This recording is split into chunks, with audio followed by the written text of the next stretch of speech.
Hello friends, मैं हूं गौरव। और क्या आपको पता है कि आज इंडिया और चाइना, जो एक दूसरे के कट्टर दुश्मन हैं, वो करीबन 2000 साल पहले एक दूसरे के सबसे बड़े ट्रेडिंग पार्टनर्स थे। ये ताजुब की बात तो है, क्योंकि आखिर ऐसा क्या हुआ कि इतने जूने पुराने रिश्तों में अचानक से ऐसी दरार पड़ गई। पर इसका मतलब ये नहीं कि इंडिया के आज के तारीख में कोई एलाय नहीं है, क्योंकि 2019 पुलवामा अटैक के दौरान इंडिया के खास दोस्त इजराइल ने टेररिज्म से लड़ने के लिए इंडिया को मदद करने का वादा किया। और इंडिया के खास दोस्तों में से एक वो भी आता है जो पूरी दुनिया से कटा रहता है। जी हाँ, मैं बात कर रहा हूँ नॉर्थ कोरिया की, जो वैसे तो पूरी दुनिया से दुश्मनी पालता है, लेकिन प्राइम मिनिस्टर मोदी की एक ट्वीट पे उसने इंडिया को अपना एलाय बनाने की बात कह दी थी। पर क्या वाकई में अपने दुश्मन चाइना का जिगरी नॉर्थ कोरिया इंडिया का दोस्त बन सकता है? और क्या असल में कोई भी देश इंडिया का दोस्त है, या वो सब बस दोस्ती की आड़ में बस अपना फायदा निकाल रहे हैं? आइए जानते हैं ना today's video titled what do other countries think about India. जो चाइना खुद को इंडिया से बड़ा मानता है, उसने 1938 में वर्ल्ड वॉर के नुकसान से जूझते हुए इंडिया से ही मदद की गुहार लगाई थी। तब इंडियन लीडर्स ने ऑल इंडिया चाइना डे घोषित कर दिया था, और जब पूरे इंडिया में एक आना यूज करते थे, उस वक्त इंडिया ने चाइना को पूरे 22,000 रुपयों का फंड दिया था, और साथ ही एक एम्बुलेंस और 5 डॉक्टर्स की टीम को चाइना भेजा था, जिसने उनके 2000 साल पुराने रिश्ते को उतना ही मजबूत रखा। अब आप सोच रहे होंगे कि 2000 साल पुराना रिश्ता, कैसा रिश्ता? तभी ट्रेडिंग का सबसे बड़ा और मशहूर सिल्क रूट इंडिया और चाइना से होकर ही गुजरता था, जिस वजह से दोनों देशों का आपस में काफी ट्रेड होता था। और इसी रिश्ते को बरकरार रखते हुए 2004 में इंडिया चाइना ने 7000 करोड़ का ट्रेड कर खुद का ही बेंचमार्क तोड़ दिया था, जिसके बाद इस प्रॉफिट को और बढ़ाने 2005 में उन्होंने strategic and cooperative partnership for peace and prosperity sign किया था। अब यहां तक तो चीजें अच्छी चल रही थी, लेकिन अचानक 2017 में इनकी इस दोस्ती में दरार आने लगी, क्योंकि 2017 में जब चाइना सड़क बनाने के बहाने जबरदस्ती भूटान के डोकलाम बॉर्डर में घुस गया था, तब इंडियन आर्मी ने ऑपरेशन ज्यूनिपर चलाया, जिस वजह से चाइना को मजबूर होकर अपनी सेना को वापस बुलाना पड़ा था। और उसी वक्त चाइना के करंट अफेयर कमेंटर ने यह कहा कि इंडिया को इग्नोर और अंडर एस्टिमेट करके चाइना ने बड़ी गलती कर दी है। ठीक ऐसा ही एक स्टेटमेंट उसके फॉरेन एनालिस्ट ने भी उसी साल इंडिया के लॉन्ग रेंज बैलिस्टिक मिसाइल अग्नि 4 के सक्सेसफुल टेस्ट कंप्लीशन के बाद भी दिया था। हालांकि दोनों देशों के संबंध ज्यादा खराब तब हुए जब कोविड-19 के वक्त गैलवान वैली पे इनके बीच मिलिट्री कॉन्फ्लिक्ट हुई, जिस वजह से इंडियन गवर्नमेंट ने सभी चाइनीज एप्स को बैन कर दिया था। और बैन का जवाब देते हुए चाइना ने अपने यहाँ सभी इंडियन मीडिया साइट्स को ब्लॉक कर दिया। लेकिन इससे पहले भी चाइना ने कभी इंडिया को आगे बढ़ने नहीं दिया है, क्योंकि ऐसा हो गया तो उसे 2 चीजों का नुकसान होगा। पहला, उसका वर्ल्ड्स मैन्युफैक्चरिंग हब का टाइटल छीन लिया जाएगा, क्योंकि उसके अनफेयर ट्रेड प्रैक्टिसेस की वजह से अब एप्पल, सैमसंग और टेस्ला जैसी बड़ी बड़ी कंपनियां एक एक करके इंडिया में शिफ्ट होने लगी है। दूसरा, कि Indian economy fastest growing economies में से एक है, और FICCI के एस्टिमेशन के हिसाब से फिस्कल ईयर 2021-2022 में इंडिया की GDP 9.1% पे ग्रो होगी, जो कुछ ही सालों में कभी भी चाइना को पीछे छोड़ सकता है, जिसका बदला वो अपने वीटो पावर का इस्तेमाल कर, यानी जब जब इंडिया UN का परमानेंट मेंबर बनने की कोशिश करता है, तब चाइना हरदम उसके अगेंस्ट वोट करता है। और साथ ही वो हमेशा बॉर्डर पे कॉन्फ्लिक्ट शुरू रखता है, ताकि इंडिया उलझा रहे और उसकी ग्रोथ ना हो। Number 2, UK। जहां कभी अंग्रेज अत्याचार करके इंडिया से पैसे चुरा कर ले जाया करते थे, वहीं आज की तारीख में यानी 2019 में सिर्फ इंडियन कंपनीज ने ही यूके को 4 लाख करोड़ का प्रॉफिट करके दिया है, जिसके कारण यूके की इकोनॉमी को काफी बूस्ट मिली है। और आज इंडिया यूके का दूसरा सबसे बड़ा फॉरेन इन्वेस्टर है। इस रिश्ते को और मजबूत बनाने के लिए तो PM मोदी खुद यूके गए थे, लेकिन कितना भी हो जाए, हम इतिहास को पूरी तरह से मिटा थोड़ी ना सकते हैं। और इसीलिए तो आज इतने अच्छे संबंध होने के बावजूद भी इंडिया की ग्रोथ यूके की आंख का कांटा बनी हुई है, क्योंकि 2019 में नॉमिनल GDP के मामले में इंडिया की इकोनॉमी फ्रांस और यूके को पीछे छोड़ 5th लार्जेस्ट इकोनॉमी बन चुकी थी। सिर्फ यही नहीं, बल्कि यूके की लेबर पार्टी हरदम इंडियन मैटर्स में पड़ते रहती है और इंडिया को क्रिटिसाइज करती रहती है, जबकि दुनिया के सामने वो इंडिया की काफी तारीफ करेगी। जो दोगलापन यही दर्शाता है कि यूके के खाने के दांत कुछ और दिखाने के दांत कुछ और है। पर यूके के दोगले स्वभाव का कारण है उसका सुपीरियोरिटी कॉम्प्लेक्स कि जिस देश पर उसने 200 साल से भी ज्यादा राज किया, वो बस 70 सालों में उससे इतना आगे कैसे निकल सकता है। और यूके की इसी सुपीरियोरिटी कॉम्प्लेक्स का सबूत 2016 का ये सर्वे रिपोर्ट बताता है, जिसके मुताबिक 43% यूके सिटीजन्स को आज भी यही लगता है कि उनका कॉलोनियल कल्चर यानी दूसरे देशों पर राज करना सही था और ये उनके लिए गर्व की बात थी। और अगर उनकी आइडियोलॉजी कॉलोनियलिज्म ही है, तो क्यों दुनिया के सामने डेमोक्रेटिक देश बनने का ढोंग करते हैं?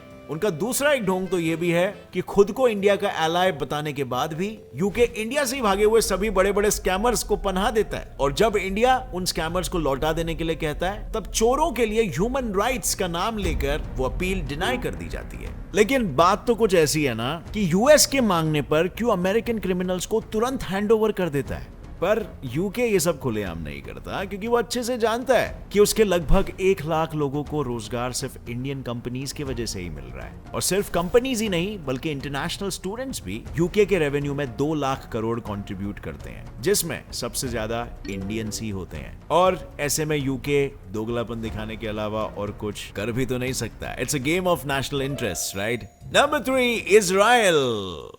इस स्टेटमेंट ने खुद ही यह बयान कर दिया है कि इजराइल इंडिया के कितने करीब है, क्योंकि आमतौर पे जहां सारे वर्ल्ड लीडर्स न्यूट्रल रहना पसंद करते हैं, वहीं इजराइल के पीएम ने ही इंडिया को अपना खास दोस्त बताया। और साथ ही पुलवामा अटैक्स के बाद उन्होंने डंके की चोट पर इंडिया का साथ देने की बात की थी। वैसे तो आज इन दोनों देशों के बीच इकोनॉमिक, मिलिट्री और स्ट्रेटेजिक रिलेशनशिप काफी स्ट्रांग है, लेकिन इन दोनों के बीच के संबंध काफी पुराने हैं। दरअसल जब पूरी दुनिया में ज्यूज को पर्सिक्यूट किया जा रहा था, तब इंडिया ही एक ऐसा देश था जिसने इजराइल के ज्यूइश लोगों को पनाह दी थी, जिसके बाद इजराइल और इंडिया के बीच सिर्फ स्ट्रेटेजिक ही नहीं बल्कि एक एथनिक रिलेशनशिप भी फॉर्म हो गया था। और सिर्फ इजराइल ही नहीं, इंडिया भी उसे अपना खास दोस्त मानता है। तभी तो एक न्यूट्रल देश होने के बावजूद जब 2014 में इजराइल और हमास के बीच टेंशन चल रही थी, तब सुषमा स्वराज ने कहा था कि इंडिया भले ही पैलेस्टीन को लेकर अपने पॉलिसीज चेंज ना करे, लेकिन इजराइल के साथ भी अपने रिलेशन अच्छे रखेगा, क्योंकि इनके इसी रिलेशन ने 10 सालों में दोनों देशों के बीच 66,000 करोड़ मिलिट्री इक्विपमेंट का बिजनेस करवाया था। और हाल फिलहाल में दोनों देश अपने बायलैटरल ट्रेड एग्रीमेंट को इंफॉर्मेशन टेक्नोलॉजी, बायोटेक्नोलॉजी और एग्रीकल्चर की एरियाज में भी शेयर करना चाह रहे हैं, क्योंकि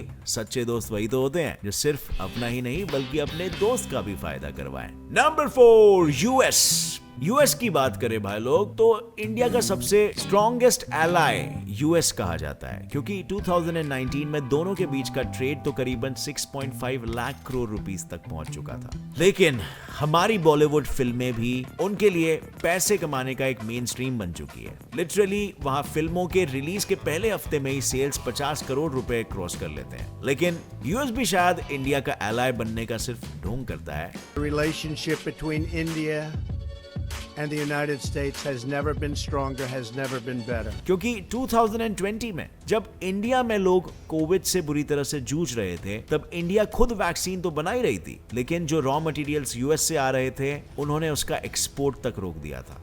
यूएस के एलाय बनने का ढोंग का दूसरा एग्जाम्पल है 1971 की इंडो पाकिस्तान जंग, जहां रशिया इंडिया को मिलिट्री और पॉलिटिकली सपोर्ट कर रहा था। वहीं यूएस ने उस वक्त के सबसे बड़े एयरक्राफ्ट कैरियर यूएसएस एंटरप्राइज को अपने टास्क फोर्स 74 के साथ बे ऑफ बंगाल में पाकिस्तान की मदद के लिए भेज दिया था, जिसमें 25 assault helicopters, 200 marine officers, 3 missiles और ये सब कुछ था। अगर करंट सिनेरियो भी देखे तो 2019-2020 तक यूएस ही पाकिस्तान का टॉप डोनर था। तो अब सवाल यह है कि इंडिया के खिलाफ इस डुअलिटी से यूएस का आखिर क्या फायदा होता है? वेल, उसका फायदा तो बिल्कुल ऑब्वियस है, पैसा।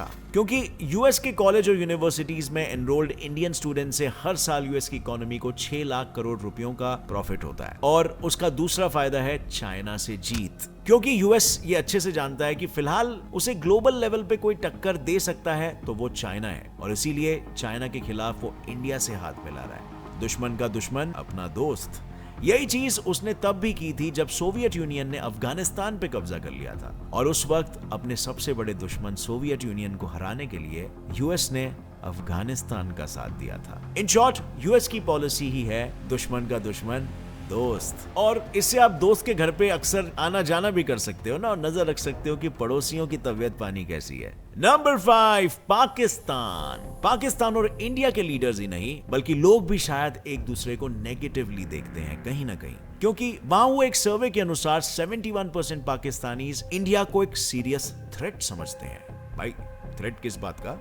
या इंडिया न्यूक्लियर बॉम्ब फोड़ रहा है, या इंडिया टेररिस्ट को भेज रहा है दुनिया भर में? और क्यों ना समझेंगे? वेल, समझ सकते हैं कि पाकिस्तानियों को ऐसा क्यों लग रहा है, क्योंकि जब उनकी स्कूल की किताबें ही उन्हें ये सब कुछ झूठा पढ़ाती है बचपन से, जैसे कि इंडिया पहले पाकिस्तान का हिस्सा हुआ करता था and not the other way round, या ये कि इंडिया में सूफी संतों ने इस्लाम को मुगल्स के आने से पहले ही फैलाने की शुरुआत कर दी थी, जबकि उनके पास इस बात का कोई सबूत भी नहीं है। और सच तो यह है कि सूफी संत कभी किसी को कन्वर्ट कराने में मानते ही नहीं थे।